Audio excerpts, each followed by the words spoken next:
Hoy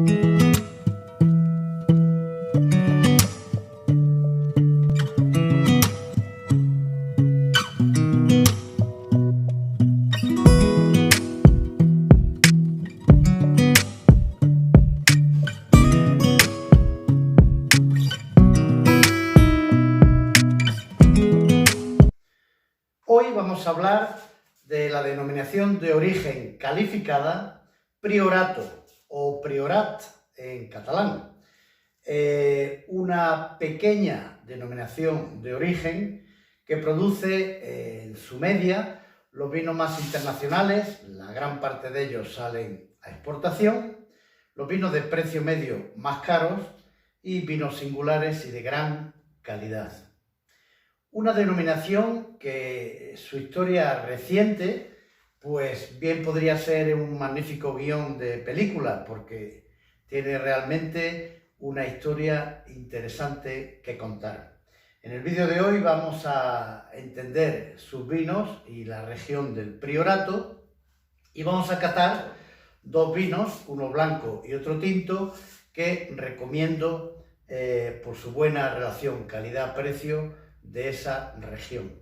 Bienvenidos a Vino Clarito. Vino clarito. El vino explicado para que todos lo entiendan. Como decíamos, la historia reciente de la región del Priorato, en cuanto a vino se refiere, da para hacer un magnífico guión de una película.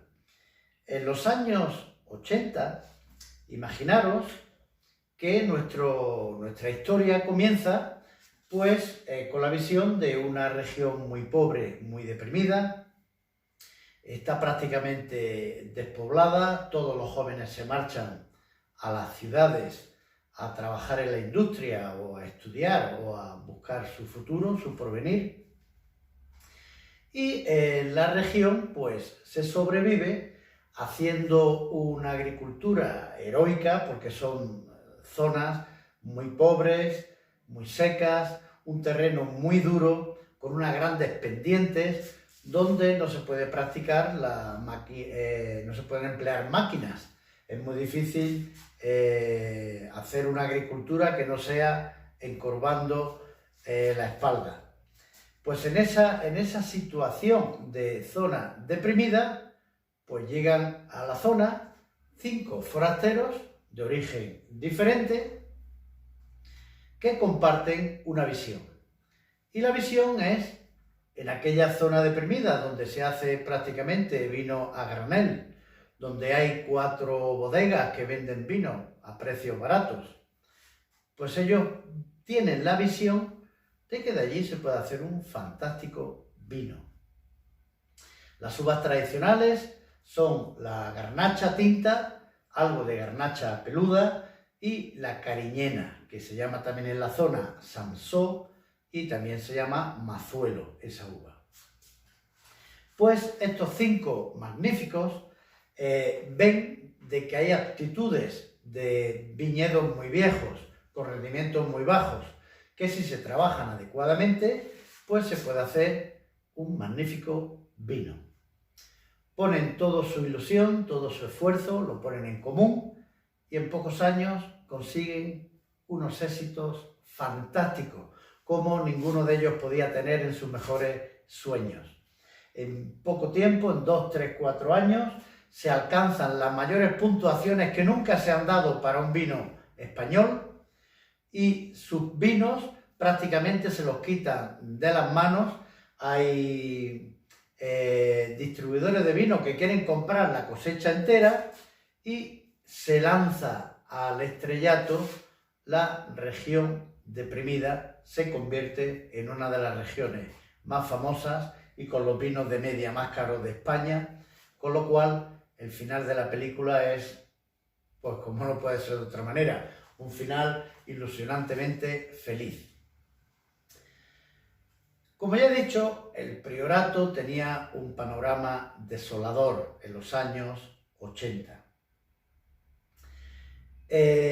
Históricamente ya los romanos producían vino y fundamentalmente el gran impulso fue dado por los monjes de un monasterio, una cartuja, que se llama Scala Dei, que está en la zona del priorato, y que Scala Dei significa escalera hacia Dios, porque según cuenta la tradición, ya sabemos cómo van estas cosas de las tradiciones, pues un pastor dijo que vio una escalera que bajaba del cielo y por ella subían y bajaban los ángeles. El hecho es que el rey de Aragón dio esos terrenos a los cartujos que venían de Francia y una de sus mayores actividades pues era la viticultura y la producción de vinos. Entonces el monasterio se convirtió en una gran fuente de producción vinícola. Claro, la región se llama priorato porque un priorato era un terreno gobernado o donde ejercía la jurisdicción un prior, que era la cabeza del monasterio. De ahí viene su nombre. Entonces, ese prior, que actuaba como un señor feudal en la Edad Media, pues al asignársele ese terreno, ellos implantaban sus normas y todo el mundo vivía bajo el dominio u organización de los cartujos del monasterio. Pasando los siglos, pues llegamos en 1835 a lo que se llamó en España la desamortización. Hubo en el siglo XIX 5 leyes diferentes desamortizadoras. La Iglesia romana, la Iglesia católica, llegó a poseer tal cantidad de propiedades que prácticamente se produjo la parálisis del Estado español, porque estaba casi todo en lo que se denominaban las manos muertas, en manos de religiosos. Recordemos que en España hay más de 50.000 organizaciones católicas diferentes y todas ellas tienen gran número de propiedades, pero en el siglo XIX pues era una cantidad tan grande que prácticamente no se podía hacer ninguna industria porque casi todo era propiedad de la Iglesia. Entonces esas leyes desamortizadoras expropian los terrenos a las miles de organizaciones religiosas para ponerlo en el mercado, para poder agilizar la creación de empresas y de la actividad empresarial. Entonces, en el 1835, como digo, se expropia y se vende a manos privadas la cartuja de Scala Dei y pues siguen con la agricultura, pues viticultores y empresarios privados. Llega la plaga de la filoxera a finales del siglo XIX y produce unos tremendos destrozos en el viñedo del priorato. Prácticamente llega casi a desaparecer el cultivo de la vid. Se va reactivando nuevamente después de la Guerra Civil y en los años 50 pues ya hay una viticultura con bastante actividad, pero que se dedica fundamentalmente a hacer vino barato y vino que se vende fundamentalmente a granel y que se exporta a Francia, donde era muy valorizado por los franceses para aumentar el cuerpo, el color y la estructura de sus vinos.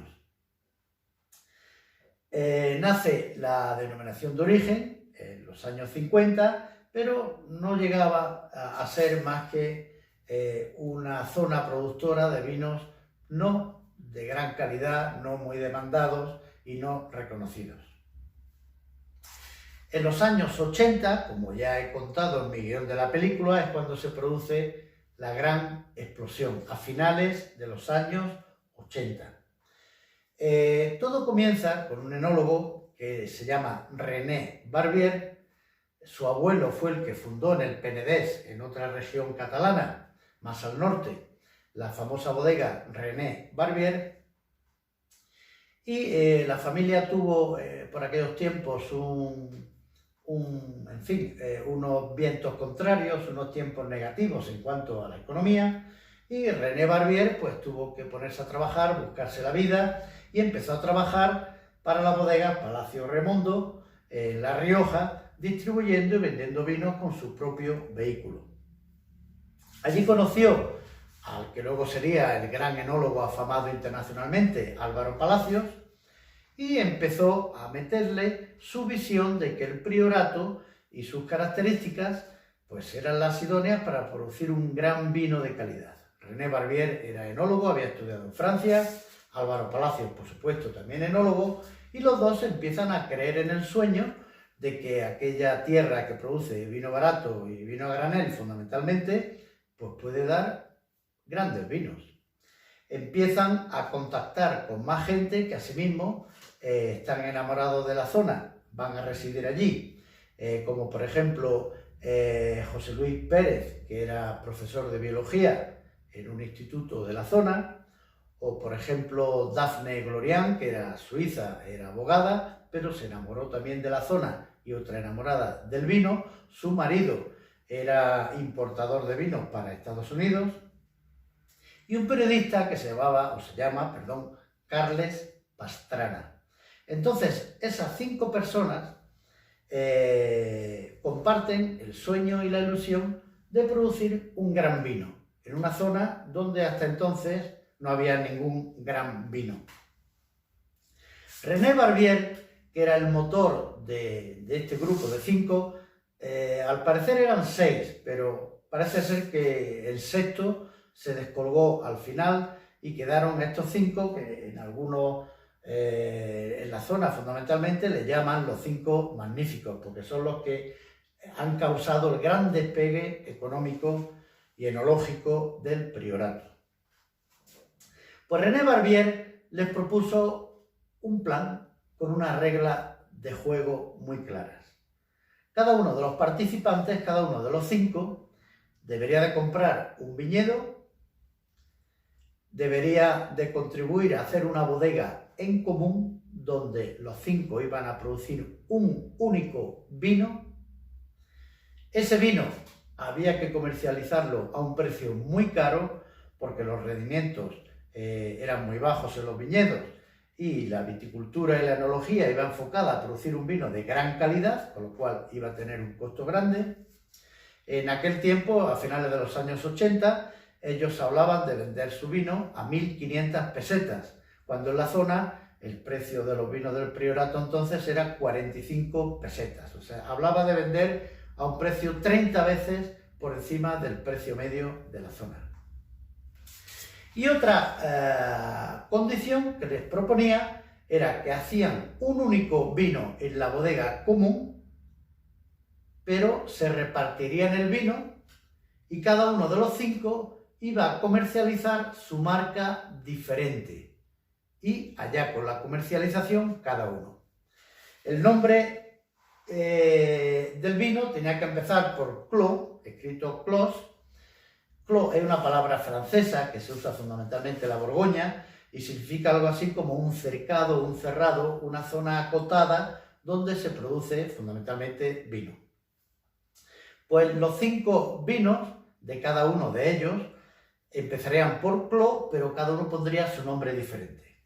Así, René Barbier etiquetó con el nombre de Clos Morgador, Álvaro Palacios haría el Clos Dauphin, José Luis Pérez haría el Clos Martinet, Dafne Glorian etiquetaría con el nombre de Clos Erasmus y Carles Pastrana pues etiquetaría con el nombre de Clos de Lobac. En 2-3 años esos vinos tenían la mayor de las reputaciones. La primera vez que a un vino español le dio Parker 99 puntos, pues fue al Clos Erasmus de Dafne Glorian, que se lo dio por su cosecha del año 89. Cada uno de los 5 empezó a comercializar, por supuesto, René Barbier y Álvaro Palacio, enólogos introducidos en el mundo del vino, pues supieron moverse muy bien y empezaron a mover sus vinos por Estados Unidos y enseguida alcanzaron una buena reputación. Dafne Glorian, como su marido era importador de vinos en Estados Unidos, también lo tuvo muy fácil y un camino ya muy bien sabido y aprendido por parte de su marido.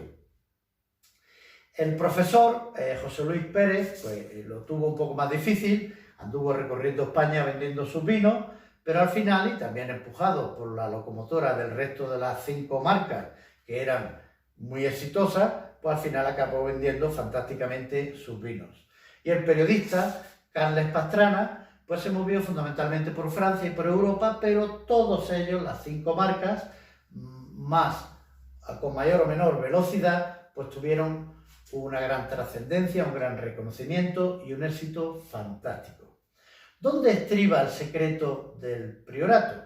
Priorato es una zona muy pequeña, tiene 1900 hectáreas de viñedo de mucha edad, viñedos centenarios en muchas de sus viñas.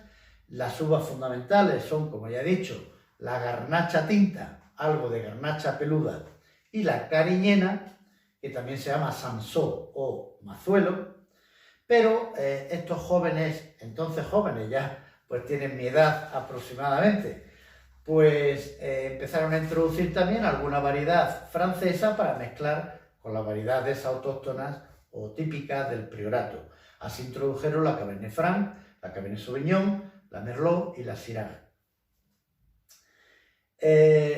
La agricultura es una agricultura heroica porque son bancales en unas pendientes grandísimas, una zona de un suelo muy duro, no se puede mecanizar prácticamente, y el suelo fantástico del Priorato se llama licorella, y la licorella está compuesta por trozos de pizarra roja y negra y trozos de mica. Ese es un material muy refractario que aísla bien el suelo del calor excesivo, porque la zona tiene en verano por encima de 40 grados y en invierno puede nevar, con lo cual tiene unos grandes márgenes de temperatura, pero ese suelo de licorella pues aísla muy bien. Además es un terreno agrícolamente muy pobre y donde el agua drena fantásticamente, con lo cual la viña tiene que luchar por su supervivencia. Y lo mejor que hay para un viñedo es que vaya justito de agua para dar un rendimiento bajo y unas uvas que luego van a producir unos vinos de grandes sensaciones. Pues con esos elementos, estos 5 visionarios vieron que podían sacar maravillosos vinos y efectivamente los sacaron. Después de su éxito, otros muchos productores de vino, como la bodega Torres, pues también hizo una bodega en el Priorato y otros muchos han seguido. Así que se pasó, a finales de los años 90, en el Priorato había 4 bodegas y una cooperativa, y hoy en día ya hay unas 109 bodegas diferentes en el Priorato, y todas producen vinos de gran calidad, y todos esos vinos se venden a un precio medio muy alto. El vino de la Ermita, por ejemplo, de Álvaro Palacio, pues se está vendiendo de salida de bodega a unos 1.400 euros la botella. Y otra gran cantidad de vinos del Priorato pues se venden a 200, 300, 400, 100, 80, 90. Son precios muy altos. Y todo se debió pues al milagro que da para el guión de la película de estos 5 magníficos. Pues bien, este clima extremo y esta tierra pobre y estas variedades, fundamentalmente garnacha y cariñena, son los que hacen el milagro para los vinos tintos. Para los vinos blancos, pues las uvas mayoritarias son la garnacha blanca y la macabeo, que también se llama viura. En la zona del Priorato, no se suelen denominar los vinos por crianza, reserva o gran reserva, como en otras denominaciones españolas. Allí se ha utilizado más tradicionalmente la denominación de guarda, vino de guarda, cuando los vinos pues hacían un envejecimiento que en el mayor de los casos solía estar en 18 meses de barrica de roble y luego un afinado en botella de unos 6 meses más. Pero en el 2019, hace un par de años, surgió un proyecto de los vinos de la tierra en el Consejo Regulador de la Denominación de Origen Calificada del Priorato, porque en España tenemos 2 denominaciones de origen calificada. La diferencia entre una denominación de origen y una denominación de origen calificada es que la normativa es más rigurosa para la denominación de origen calificada. Algún día hablaremos en concreto de las diferencias. Y solamente existen 2 denominaciones de origen calificadas en España. La denominación de origen Rioja y la denominación de origen calificada Rioja y la denominación de origen calificada Priorato. Pues bien, en el proyecto este del 2019, hace 2 años, la denominación de origen calificada Priorato ha apostado por lo que ellos llaman reconocer las pequeñas unidades geográficas dentro de la denominación. De forma que ellos quieren clasificar sus vinos en una pirámide, atendiendo fundamentalmente, como se hace en la Borgoña francesa, al terroir, a la zona en donde se asientan los viñedos, la orientación, el riego, la edad del viñedo y aquellos factores que ya son fijos y no puede cambiar el enólogo. Así, quieren empezar a adoptar, que va a empezar a salir ya vinos con esa nueva denominación, en virtud del terroir, en virtud del terruño, en virtud de donde se encuentran los viñedos que producen un vino, destacando aquellos vinos que son de un viñedo de especiales condiciones, que suelen ser unas parcelas pequeñas. Entonces, en la base de la pirámide tendríamos todos los vinos que pertenecen a la denominación de origen calificada Priorato, o en catalán Priorat. En un escalón superior, los vinos de vila, hay unos 12 municipios que componen la denominación de origen Priorato, pues quieren dar una personalidad y destacar cuando un vino se produce con uva exclusivamente de ese municipio. A continuación vendrían los vinos de paraje o de paraje, y son fundamentalmente, ahora tienen identificadas 2 zonas cuando los vinos pertenecen a esos parajes que entienden de mejor calidad, pues le quieren dar un reconocimiento con la denominación Vins de Paraje. Después vendría la clasificación de calidad, los viñes clasificados o los viñedos clasificados, que son los viñedos pues, que reúnen unas condiciones realmente extraordinarias por encima de los demás. Y en el cenit, en el culmen, en la punta, en el top, en lo más alto de la pirámide, pues vendrían las grandes viñas clasificadas, que son viñedos muy viejos, viñedos pues hasta ahora han reconocido a 3, entre ellos se encuentra el viñedo donde se produce la Ermita, ese vino que produce Álvaro Palacio de 1.400 euros la botella. Viñedos centenarios, viñedos de unos rendimientos bajísimos y donde se obtienen unos vinos pues fabulosos. Solamente son 3 vinos lo que hasta ahora pueden ostentar en el Priorato el nombre de Grand Vignes Classificades. Entonces, pues como digo, son vinos muy caros y muy reconocidos. El 93% de los vinos que se producen en el Priorato son vinos tintos. Es el punto fuerte de los vinos del Priorato. Pero también se produce sobre un 7% de vinos blancos, pues que son muy interesantes. Además de encontrarnos en el Priorato vinos muy caros, os recomiendo ver mi vídeo donde hablo cómo se consigue un vino de lujo, cómo se fabrica un vino de lujo, porque claro, dentro del guión de nuestra película, pues tenemos una zona pobre, un sueño de 5 visionarios, vinos grandísimos que se producían, pero luego viene el gran salto de ese vino magnífico que querían vender a 1.500 pesetas, pues lo venden a 1.500 euros, algunos de ellos. Con lo cual hay un salto que ya viene de la mano del artista que fabrica un vino de gran calidad en un producto de lujo. Pues bien, la mayor parte de los vinos del Priorato son exportados, salen fuera de España y son vinos muy reconocidos. Pocas bodegas, como digo, un poquito más de 100 y casi todos con un gran prestigio y reconocimiento, no solo en España, sino en muchos países del extranjero.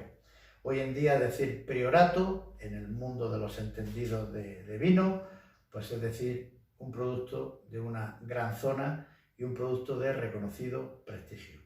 Pues bien, además de los vinos excesivamente caros, los vinos de lujo, pues hay otros vinos a precio asequible. Yo voy a recomendar hoy 2 de ellos y vamos a probarlos y vamos a describirlos en nuestra cata.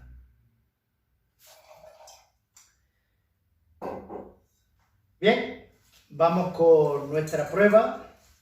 Tenemos un blanco, Clos Martina o Clos Martina. Ya he explicado lo que significa clos, es una palabra francesa que significa cerrado o cercado para distinguir un viñedo independiente y separado de lo demás. Clos Martina es un vino blanco de 2015, pero es un blanco que se fermenta en barrica y envejece en madera. Pasa 6 meses en barrica de roble francés y después descansa en el botellero de la bodega 1 año antes de salir al mercado. Es, pues, un blanco de largo recorrido. Un blanco que encuentra su máxima expresión después de algunos años y que puede guardarse, a diferencia de un vino blanco joven, pues puede guardarse algunos años. Este vino se elabora en un 90% con garnacha blanca, que es la uva de la denominación de origen Priorato blanca por excelencia, y un 10% de Pedro Ximénez, que es la uva famosa del Montilla Moriles en Andalucía, una uva con la que se elaboran vinos dulces también fundamentalmente en la zona de los vinos de Jerez, pero que también encontramos en el Priorato. Después de su fermentación en la barrica, pues este vino se permanece varios meses, 6 meses, como digo, con sus lías, y se hace el obligado batonnage o movimiento del vino con un palo, con un bastón, para que el vino se airee y no desarrolle malos olores. A la vista vemos que tiene bueno, vamos a hablar un poco de la botella. Es una botella tipo Borgoña, un corcho fantástico, de gran calidad y de gran longitud. Y la etiqueta, pues, no nos da mucha información. Tenemos que buscarla por internet si queremos saber más interioridades sobre este vino. El vino, pues, tiene un aspecto de amarillo dorado, como digo. Tiene ya algún pequeño matiz de envejecimiento. El vino va amarilleando cada vez más con el paso del tiempo. No es un vino joven del año, es un vino del 2015. Tiene una capa media y una lágrima muy fácil de distinguir sobre las paredes del cristal de nuestra copa. El aroma es algo encantador y algo muy, muy particular y muy personal de este vino.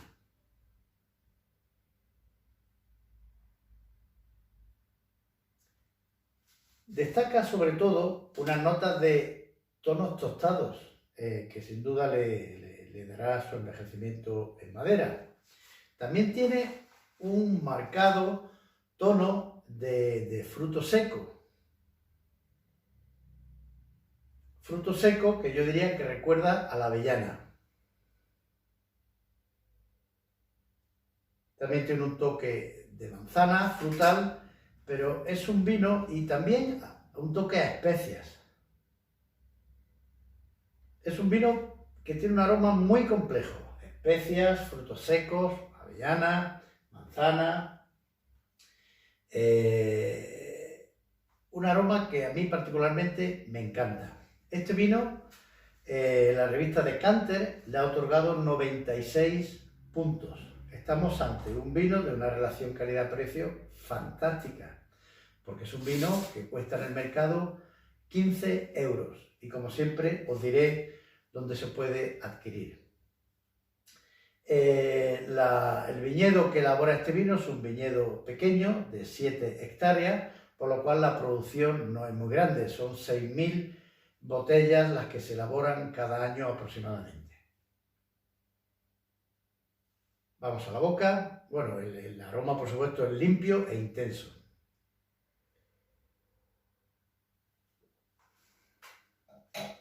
Un vino seco, untuoso. El vino se llena la boca con su cuerpo, con su untuosidad, amplio, y largo. Mantiene un punto de frescura y esa frescura está muy bien equilibrada con el alcohol. Un vino sin duda para deleitarnos con él, para olerlo, porque tiene un aroma realmente cautivador. Acompañará muy bien un conjunto de cosas muy diferentes. Quesos frescos y curados, pescado de carne, plato de pescado fundamentalmente, alguna carne blanca también, ave, pollo, también hará un buen papel porque es un vino consistente, está envejecido en madera y es un vino realmente con muchas sensaciones en boca. Vamos ahora a nuestro tinto.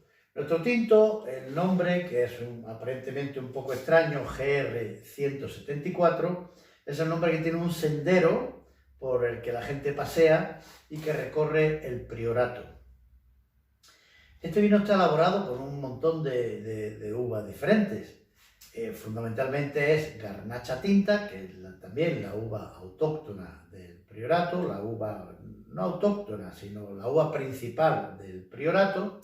Asimismo tiene Cariñena, que son las dos uvas tradicionales de la región, pero también tiene su toque de uva francesa, como es la Cabernet Sauvignon y la Syrah, todas repartidas en unas proporciones, pues la Garnacha está en un 30%, la Cabernet Sauvignon y la Syrah están en un 20%, la Cariñena en un 16%.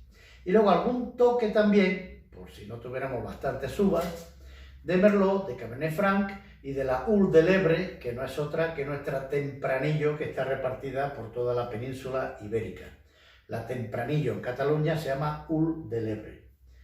Pues bien, con esta sofisticación de uvas, este vino envejece después de hacer un despalillado y haber fermentado en acero inoxidable. Este vino hace un envejecimiento de 5 meses en barrica de roble francés. Se presenta en botella tipo Borgoña. La bodega se llama Gran Casa del Siurana, que es el río que atraviesa el Priorato. Y esa bodega pertenece a Castillo de Perelada, que es otra famosa bodega de más al norte, de la provincia de Gerona, de la región de Lampurdán. Pues bien, tiene un buen corcho, de buena calidad. No mucha información en la etiqueta, lamentablemente.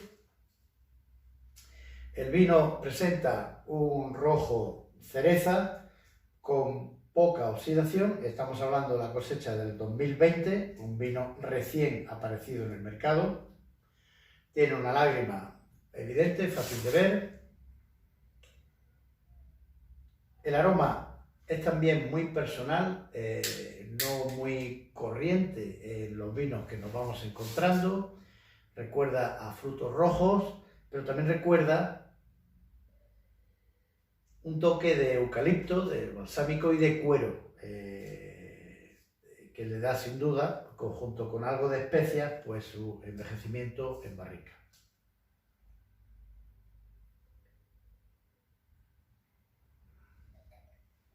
Seco, fácil de beber, cuerpo medio, no tiene mucho cuerpo, tanino presente sin molestar, bien integrado, cierta amplitud, no demasiada, pero se siguen percibiendo los aromas por la retronasal, longitud media. Es un vino fácil de beber, un vino fresco que tiene todavía su buen frescor, su buena frescura, su buena acidez, y que hará un buen papel con un montón de platos, desde pescado azul hasta carnes en la parrilla y algunos guisos.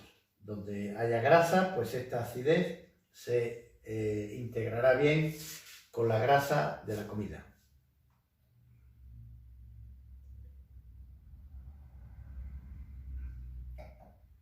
Este vino ha obtenido 92 puntos de Peñín y se vende a un precio muy asequible.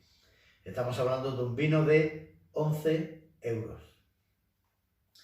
Estos son dos buenos representantes del Priorato por su bajo precio. Es muy asequible frente a otros precios que son absolutamente disparados en la región, vinos que podéis encontrar en el mercado español, como siempre en el vídeo diré dónde, y que son vinos originales y vinos que son buenos representantes de la región donde se elaboran. Un vino fácil de gustar y de beber. Que tengáis felices vinos.